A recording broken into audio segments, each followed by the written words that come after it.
سلام، خسته نباشین. سلام، خوش اومدید. ممنونم. من از تهران اومدم. 1 کیلو دو گوش فیل زحمت بکشین بهم بدید. از نافی تهران اومدید؟ بله. تستم دارین؟ تستم اگه یه لحظه صبر کنیم بهتون. خب نه زحمت نکشین، من دستکش دارم. شما به کارتون برسید. دستکش دارین؟ کارت بهداشتم دارین؟ بله بله. اینا نوع کنجدیه. یکی از اون داغا رو بهم بدین. داغ دیگه هستن اینجا دیگه، داغه. اونجا دارن چیکار میکنن؟ اینجا خمیر پهن میکنن، اینجا سرخ میکنن. بله با اجازهتون.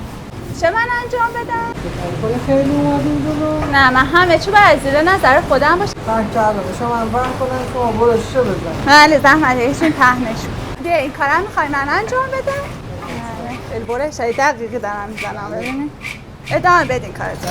الان اینا روغنه؟ نه اون شهده، این روغن. امشب تا ساعت چند بازی شما؟ ما شبا تا 2 3 بعد نصف شب باز میشون. هر موقع هوس کنین تشریف بیارین ما باز. ان شاءالله ساعت 2 با همسرم تشریف میارم. خدا نگهدار.